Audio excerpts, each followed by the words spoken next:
Berdasarkan hasil survei Indikator Politik Indonesia, elektabilitas pasangan calon, paslon, nomor urut 1 Anies Baswedan Muhaimin Iskandar alias Cak Imin, Amin, berhasil menyalip paslon nomor urut 3 Ganjar Pranowo Mahfud MD.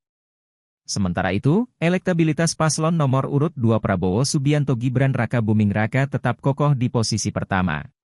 Berikut hasil selengkapnya survei elektabilitas versi Indikator Politik Indonesia pada simulasi 3 pasangan, edisi 30 Desember 2023 hingga 6 Januari 2024. Prabowo Gibran, 45,79%. Anies Cak Imin, 25,47%. Ganjar Mahfud, 22,96%. Sementara itu, masih ada sebanyak 5,78% responden yang menjawab tidak tahu atau tidak menjawab. Menanggapi hasil survei tersebut, Anies mengatakan sebenarnya sering ditanya mengenai hasil survei. Ia mengaku hanya ingin fokus kepada hal yang telah diikhtiarkannya sejak awal, yakni menciptakan sebuah perubahan yang adil dan setara untuk seluruh masyarakat Indonesia.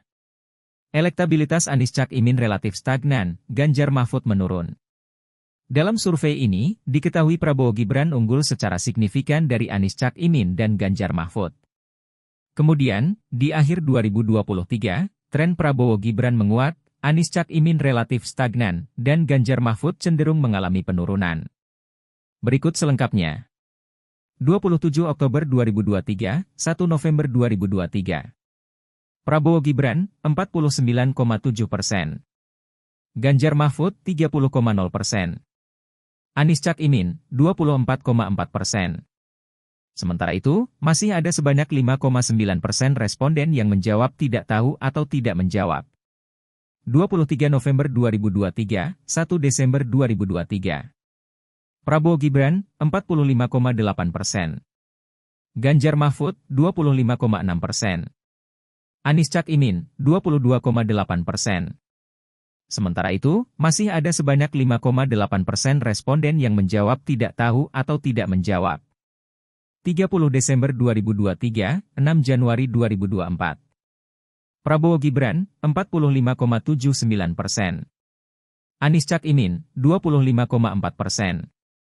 Ganjar Mahfud, 22,96%. Hasil survei simulasi 2 pasangan. Selain simulasi 3 pasangan, survei Indikator Politik Indonesia ini juga merilis hasil survei simulasi 2 pasangan. Dalam survei simulasi 2 pasangan ini, Prabowo Gibran masih tetap unggul jika disandingkan dengan rival Anies Cak Imin. Prabowo Gibran, 57,8%. Anies Cak Imin, 29,5%. Sementara itu, responden yang tidak tahu atau tidak menjawab ada sebanyak 19,6%. Lalu, simulasi 2 nama, yakni Anies Cak Imin dan Ganjar Mahfud. Dari hasil survei ini menunjukkan bahwa Anies Cak Imin lagi-lagi tak mampu menyalip elektabilitas rivalnya. Di mana, Ganjar Mahfud masih unggul dibandingkan Anies Cak Imin. Ganjar Mahfud, 41,1%. Anies Cak Imin, 28,4%. Sementara itu, masih ada sebanyak 19,6% responden yang tidak tahu atau tidak menjawab. Kemudian, simulasi 2 nama antara Ganjar Mahfud dan Prabowo Gibran. Kali ini, Ganjar Mahfud tak berhasil menyaingi elektabilitas Prabowo Gibran dalam survei simulasi 2 nama ini. Prabowo Gibran, 56,1%. Ganjar Mahfud, 28,4%. Sementara itu, masih ada sebanyak 15,5 responden yang tidak tahu atau tidak menjawab. Download Tribun X sekarang. Menghadirkan lokal menjadi Indonesia.